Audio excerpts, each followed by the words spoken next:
নমস্কার বন্ধুরা, এমইউ কিচেনের আরেকটা নতুন ভিডিওতে সবাইকে স্বাগতম। আজ আপনাদের বানিয়ে দেখাবো খিচুড়ি। দেখুন খিচুড়ির জন্য কি কি সবজি কেটেছি। প্রথমে দেখুন আলু রয়েছে, মূলো রয়েছে, বাঁধাকপি রয়েছে, বেগুন রয়েছে, ঠিক আছে।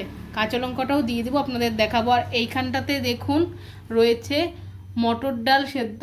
আজ বানাবো মটর ডালের খিচুড়ি। আর এই কিভাবে মটর ডালটা আমি সেদ্ধ করেছি আপনাদের সাথে শর্ট ভিডিওতে শেয়ার করেছি। মটর ডালটা ভালো মতো ধুয়ে নিয়েছি, তার মধ্যে নুন আর জল দিয়ে ভালো মতো প্রেসার কুকারে 4-5টা সিটি দিয়ে সেদ্ধ করে নিয়েছি, ঠিক আছে।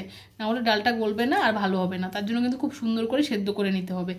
আর এই যে এইখানটাতে দেখতেই পাচ্ছেন কাঁচা লঙ্কাগুলো দিয়ে দিয়েছি। আর এখানে দেখুন রয়েছে কন্ট্রোলের চাল, কেউ রেশনের চালও বলতে পারেন, অসুবিধা নেই। তবে বন্ধুরা দেখুন এই চালটা কিন্তু ভালো মতো ধুয়ে নিয়েছি পরিষ্কার করে। আর বন্ধুরা সর্বশেষের কথা, একটাই কথা, আজ আমরা অন্য কোনো চাল দিয়ে করব না, রেশনের চাল দিয়ে খিচুড়িটা বানাবো। চলুন তাহলে খিচুড়ির জন্য সব কাটা আর সব কিছু ধুয়ে নেওয়া তৈরি হয়ে গেছে, এবারে খিচুড়িটা বসিয়ে দেবো। চলুন শুরু করি রান্নাটা। বন্ধুরা এই খিচুড়িটা একদমই অন্যরকমভাবে রান্না করব আজকে। প্রথমেই দেখুন জল গরম বসিয়ে দিয়েছি, এবারে কিন্তু এখানে দিয়ে দেব পরিমাণ মতো নুন, ঠিক আছে। আপনারা আমার চ্যানেলে অনেকবার খিচুড়ি রান্না দেখেছেন, তবে এই খিচুড়ি রান্নাটা একদমই আলাদা, ঠিক আছে। তো চলুন জলে এবারে নুন দিয়ে দেব পরিমাণ মতো। এই দেখুন নুন দিয়ে দিচ্ছি, কারণ এটা কন্ট্রোলের অথবা রেশনের চাল, তার জন্য কিন্তু একটু অন্যরকমভাবে খিচুড়িটা হবে। বন্ধুরা প্রথমেই আমরা দিয়ে দেব কাঁচা লঙ্কা। এই দেখুন আমার ভিডিওগুলো যদি আপনাদের ভালো লাগে অবশ্যই কিন্তু লাইক, কমেন্ট, শেয়ার আর সাবস্ক্রাইব করে আমার পাশে থাকবেন। আর সাবস্ক্রাইবের পাশে বেল আইকনটা যে আছে সেটা বাজিয়ে অবশ্যই অল নোটিফিকেশনে ক্লিক করে রাখবেন, তাহলে কিন্তু আমি লাইভও আসছি অবশ্যই আপনাদের কাছে সঙ্গে সঙ্গে নোটিফিকেশন পৌঁছে যাবে, আপনারা কিন্তু আমার ভিডিওগুলো দেখতে পাবেন। বন্ধুরা সমস্ত সবজি দিয়ে দিচ্ছি। আর বন্ধুরা আমার আওয়াজটা মাঝে মধ্যে এরকম হয়ে যাচ্ছে, কিছু মনে করবেন না, আসলে খুব দাঁতে ব্যথা তো, তাই আজকাই মানে কি বলবো, দাঁতের মধ্যে যন্ত্রণা হয় যখন, তখন কথাগুলো ওই রকম হয়ে যায়, কিছু মনে করবেন না। অবশ্যই কিন্তু ভিডিওটা দেখে পাশে থাকবেন। বন্ধুরা সবজিগুলো কিন্তু খুব সুন্দর করে সেদ্ধ করবো। আপনারা দেখেছেন সবসময় আমি হাঁড়ির মধ্যেই কিন্তু খিচুড়ি রান্না করি, কিন্তু আজকে ভাবলাম এই সসপ্যানটার মধ্যেই করি। এই দেখুন এখানে দিয়ে দিচ্ছি এবার কন্ট্রোলের চাল ধুয়ে নেওয়া পরিষ্কার করে। আপনারা আবার সসপ্যান বললে বুঝবেন না, এটাকে আমরা বলে থাকি ডেকজিও বলে থাকি, ঠিক আছে। তো দেখতেই পাচ্ছেন বসিয়ে দিয়েছি, অথবা বলতে পারেন বড় আকারের একটি গামলা। বন্ধুরা দেখুন প্রত্যেকটা সবজি ভালো মতো দিয়ে দিয়েছি, আর চালটাও কিন্তু খুব সুন্দর করে দিয়ে এবারে কিন্তু একটু হাতা দিয়ে একটু নাড়াচাড়া করে ঠিক করে দিলাম। এবারে একটা গামলা দিয়ে দেখুন ঢাকা দিয়ে দিচ্ছি সবজিগুলো সেদ্ধ হওয়ার জন্য। চলুন তাহলে সবজিগুলো যখন সেদ্ধ হবে তখন আপনাদের দেখাচ্ছি, অবশ্যই কিন্তু সাথে থাকুন, দেখতে থাকুন এমইউ কিচেন। বন্ধুরা অনেকক্ষণ হয়েছে, চলুন একবার ঢাকাটা খুলে দেখি সবজিটা কতদূর সেদ্ধ হলো, ঠিক আছে। তো চলুন ঢাকাটা খুলে নিচ্ছি, আসতে দাঁড়ান ঢাকাটা খুলি তারপর আপনাদের দেখ। এই দেখুন কত সুন্দর হালকা সেদ্ধ হয়েছে, এখনো পুরোপুরি সেদ্ধ হয়নি। চলুন আরেকটা জিনিস আপনাদের দেখিয়ে দিই। এখানে দেখুন প্রেসার কুকার থেকে ডালটা বের করে নিয়েছি, ঠিক আছে। বন্ধুরা দেখুন এখানে সবজিটা প্রায় কিন্তু সেদ্ধর দিকে, আর আওয়াজ হচ্ছে রান্নার কিছু করার নেই, ঠিক আছে। বন্ধুরা আলুর তরকারি রান্না হচ্ছে, ঠিক আছে। আমি যদি পারি অবশ্যই আপনাদের সাথে শেয়ার করব, রেসিপিটা পাচ্ছি না এই মুহূর্তে, ঠিক আছে। বন্ধুরা এবারে হলুদ দিয়ে দেব। এই দেখুন একটা হাতাতে হলুদ নিয়ে নিয়েছি পরিমাণ মতো, আর জল দিয়ে ভালো মতো কিন্তু গুলিয়ে নিচ্ছি। আপনারা চাইলে একটা বাটির মধ্যে জল দিয়ে গুলে তারপরেও কিন্তু ঢেলে দিতে পারেন, কোনো অসুবিধা নেই, ঠিক আছে। এই দেখুন আমি এইভাবে দিচ্ছি, এইভাবে দিতে সবাই পারে না, তবু যদি পারেন অবশ্যই দিয়ে দেবেন।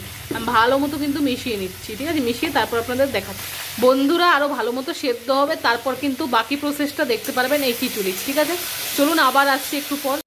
বন্ধুরা দেখুন সব কিছু খুব সুন্দরভাবে সেদ্ধ হয়ে গেছে, এবারে কিন্তু ডালটা দিয়ে দেব। এই দেখুন ডালটা আমি একটু ভেঙে নিচ্ছি হাতা দিয়ে। আর খিচুড়িটা ফোড়ন দেওয়ার জন্য দেখুন এখানে শুকনো লঙ্কা, তেজপাতা আর রয়েছে কি দেখুন কালো জিরে আর গোটা জিরে। বন্ধুরা আর 5 ফোড়ন মেশানো আছে, ঠিক আছে। এই দেখুন ডালটা দিয়ে দিচ্ছি,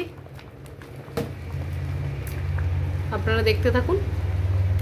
পুরো ডালটা দিয়ে দিই, তারপর আপনাদের দেখাই। বন্ধুরা ডালটা অনেকক্ষণ প্রেসার কুকার থেকে নামিয়ে রেখেছিলাম, তার জন্য কিন্তু খিচুড়িতে দেওয়ার সময় কেমন একটা চাকা চাকা ভাব রয়ে যাচ্ছিল, তার জন্য কিন্তু একটু জল দিয়ে গুলে দিয়েছি, ঠিক আছে।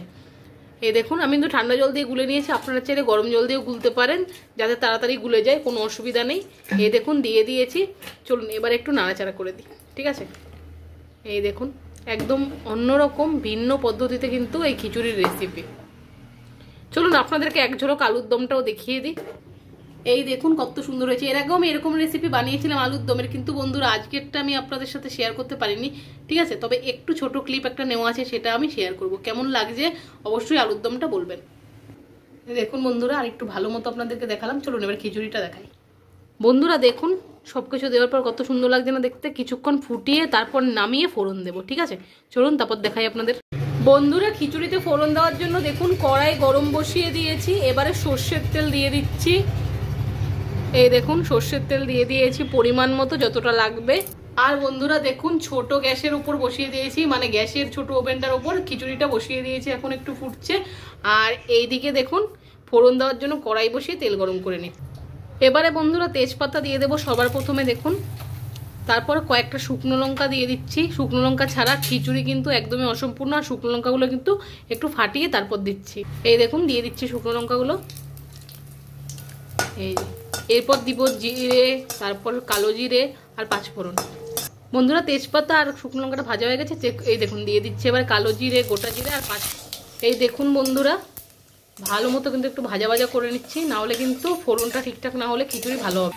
বন্ধুরা দেখুন একটু খুন্তি দিয়ে খিচুড়িটা নাড়াচাড়া করে নিচ্ছি। এবারে ফোড়নটা দিয়ে দেবো। এই দেখুন বন্ধুরা ফোড়নটা দিয়ে দিচ্ছি। বন্ধুরা দেখুন পুরোটা দিয়ে দিচ্ছি। দেখুন বন্ধুরা এবারে কিন্তু ভালো মতো খিচুড়িটা মিশিয়ে নেব।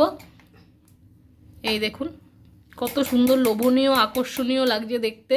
অবশ্যই কিন্তু আপনারাও কিন্তু এরকম খিচুড়ি চটপট বানিয়ে নিতে পারেন ঘরে, যে কোনো ডাল দিয়ে, কোনো অসুবিধা নেই। আর কন্ট্রোল বা রেশনের চাল থাকলে তো কোনো কথাই নেই, আরও টেস্টি হয় খিচুড়ি বন্ধু। তো বন্ধুরা অবশ্যই কেমন লাগলো আমার এই ফোড়ন খিচুড়ি রেসিপি অবশ্যই কমেন্ট করে বলবেন। আর আমার ভিডিও ভালো লাগলে অবশ্যই লাইক, কমেন্ট, শেয়ার, সাবস্ক্রাইব করে পাশে থাকবেন। এইরকম নতুন নতুন ভিডিও দেখার জন্য অবশ্যই চ্যানেলটিকে সাবস্ক্রাইব করে পাশে থাকা বেল আইকনটি বাজিয়ে অল নোটিফিকেশনে ক্লিক করে সাথে থাকবেন। আবার আসছি নতুন একটা ভিডিওর সাথে। অবশ্যই কিন্তু এভাবেই পাশে থাকবেন। সবাই ভালো থাকবেন, সুস্থ থাকবেন আর সাবধানে থাকবেন। ধন্যবাদ।